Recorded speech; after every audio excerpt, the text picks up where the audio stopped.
This is Adam, and he suffers from gout. Try Urol. It helps to prevent crystallization of uric acid crystals in gout therapy. Urol, effective urinary alkalinizer for gout.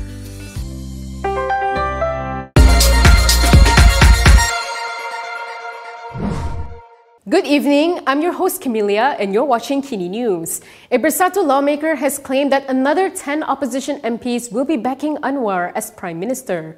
Syed Abu Hussin did not name who they were but said that it could be before the Dewan Rakyat convenes in February. A Bersatu lawmaker has claimed that more Perikatan Nasional MPs will declare their support for Prime Minister Anwar Ibrahim soon. According to Bukit Gantang MP, Syed Abu Hussin, Hafiz, Syed Abdul Fasal, 10 more MPs will make an announcement on it soon. In a press conference today, referred to the new wave of declarations as the 8+3 formula, which included Tanjung Karang MP Dzulkifli, who had declared his support on Wednesday. He did not name the MPs but hinted on the states that they are from and said that an announcement could be made before the Dewan Rakyat sitting begins on February 26. Hin ya? Okey, Hin ya? Oh, betul ni. Kawasan utara. Kedah, Pulau Pinang, Perak. Kedah, Pulau Pinang, Perak, 5 orang.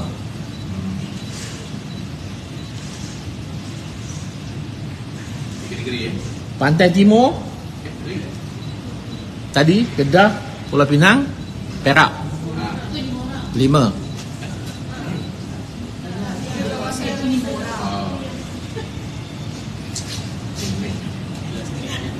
Pantai Timur Kelantan, Terengganu, Pahang 3 orang.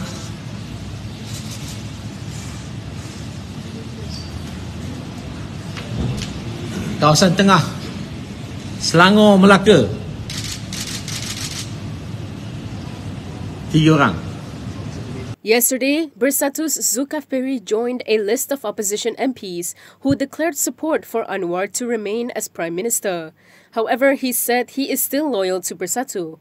Last year, 5 Bersatu MPs had declared their support for Anwar to remain as Prime Minister. Still on the topic, Syed Hussin claimed that part of the MP's decision was that Bersatu MPs were frustrated with the PN leadership's refusal to negotiate for allocation. He added that members were also demoralized. Bersatu President Muhyiddin Yassin's U-turn in not giving up the presidency during the party's annual congress had allegedly demoralized members who wanted to see changes. This is according to Bukit Gantang MP Syed Abu Hussin, Syed Abu Fasal. In a press conference today, Syed Hussin questioned the reason for the U-turn. He said the party's purpose is to lead MPs to build the country's future, but the president easily made a U-turn. He read a quote from Muhyiddin's statement during the Congress in November last year and cited him as saying that the strongest power is a wife's advice. Saya tak salahkan isteri dia. Bukan tak betul isteri bagi nasihat, betul. Tetapi keputusan ya, sebagai seorang pemimpin sebuah parti yang sedang berhadapan dengan segala macam cabaran, maka ini satu keputusan yang paling penting. Jadi ada berlaku demoralized di kalangan sebahagian pemimpin. Ini melihat bahawa hala tuju ni tak tahu ke mana hala tuju yang sebenar. During his announcement about intending to remain as Bersatu's president, Muhyiddin had said that his wife advised him to stay another term as his party needs him. He also said that the strongest power that he wants to talk about is not the annual congress. The biggest power is none other than his wife. Meanwhile, Syed Hussin claimed the decision by several Bersatu MPs to support Anwar stemmed from alleged frustration with the PN leadership's refusal to negotiate on allocations for opposition lawmakers. He said that this was despite Anwar giving them the opportunity to do so. He added that he believes Bersatu Secretary General Daim Zainuddin has the potential to take over the party's leadership. The MACC is looking into recently leaked documents that named Daim's family as the beneficial owners of an offshore trust fund. Azam Baki said the anti-graft agency is verifying the information first. An offshore trust was hundreds of millions of ringgit linked to Daim Zainuddin's family, as revealed in recently leaked documents, has come under the scrutiny of the MACC. MACC Chief Commissioner Azam Baki confirmed the matter. Azam said the graftbuster is looking into the latest leaks that named Daim's wife and 2 children as the beneficial owners of the fund. He told Malaysia Kini that they are working to verify the information first, whether it is true or otherwise, and have to get confirmation. On January 18th, Malaysia Kini reported that the leaked document showed the trust was set up in the names of Daim's wife, Naimah Abdul Khalid, and his 2 sons.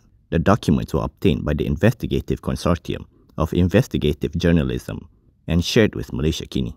This comes amid MACC's ongoing investigation into undeclared wealth held by Daim, following the Pandora Papers revelation by Malaysia Kini and the ICIJ in 2021. Following the latest leak report, Naimah issued a statement claiming the matter was reported by the media in a sensational tone to create the impression of wrongdoing.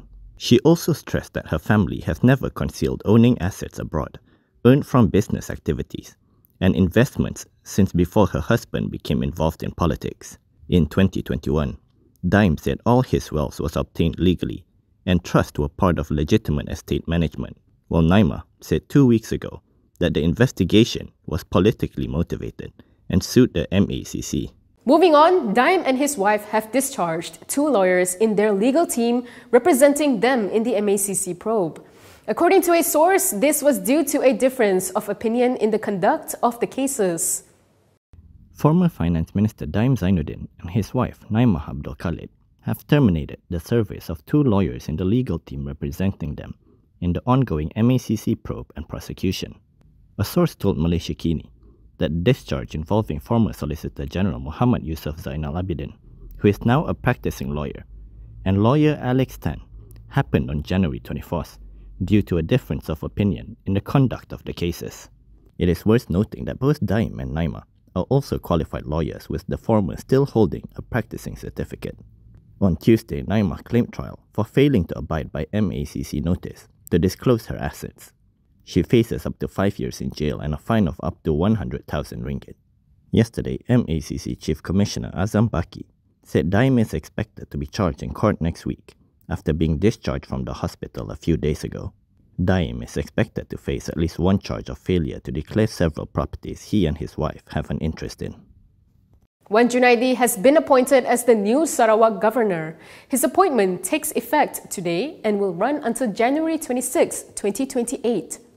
Former Dewan Negara President Wan Junaidi Tuanku Jaafar has been appointed the 8th Yang di-Pertua Negeri Sarawak. The appointment takes effect today. Wan Junaidi received the instrument of appointment from Yang di-Pertuan Agong Sultan Abdullah Ahmad Shah in a ceremony at the Istana Negara in Kuala Lumpur today. Among those in attendance at the ceremony were Prime Minister Anwar Ibrahim, Sarawak Premier Abang Johari Openg, and Deputy Prime Minister Fadilah Yusof. Wan Junaidi was appointed the Yang di-Pertua Negeri of Sarawak by Article 1 of the Sarawak Constitution for 4 years until January 26, 2028. He replaced Abdul Mahmud, who held the post for 3 terms from March 1, 2014. Wan Junaidi was the Dewan Rakyat Deputy Speaker from 2008 to 2013 and Dewan Negara President last year.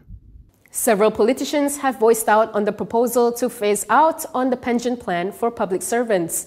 This included UMNO's youth chief, who urged the government to cancel the pensions for the people's representatives first. UMNO youth chief Dr. Muhammad Akmal Saleh said any proposed phasing out of pension schemes for public servants in future should begin with elected officials. He said it would be unfair otherwise, and that there must not be double standards between the people and their representatives. In a post on Facebook, he said we understood the financial pressure the government is facing, but it wouldn't be fair to cancel the public servants' pensions while representatives still enjoy their pensions until they die. Akmal also called on the government to consider his proposal and asked for the agreement of all parties, including the opposition. On Tuesday, Public Service Department Director General Wan Ahmad Dahlan Abdul Aziz said the decision to recruit new civil servants via a contract appointment system will take effect from February 1st. He said it is expected to reduce the country's fiscal burden. Yesterday, Syed had said that the move is a temporary measure, pending the Cabinet's approval of a new policy of non-pensionable permanent employment. Syed claimed that the government's liability for pension payments will hit 120 billion ringgit by 2040 if the current policy for hiring civil servants continues. He assured civil servants that those hired under the existing policy would receive their pensions upon completion of their service. And that is all from me today. For more stories, you can go to kinitv.com. You can also follow us on Instagram, Twitter, YouTube, and Facebook for the latest news updates. If you'd like to support independent media, do consider subscribing to MalaysiaKini.com. I'm Camelia. Thanks for watching.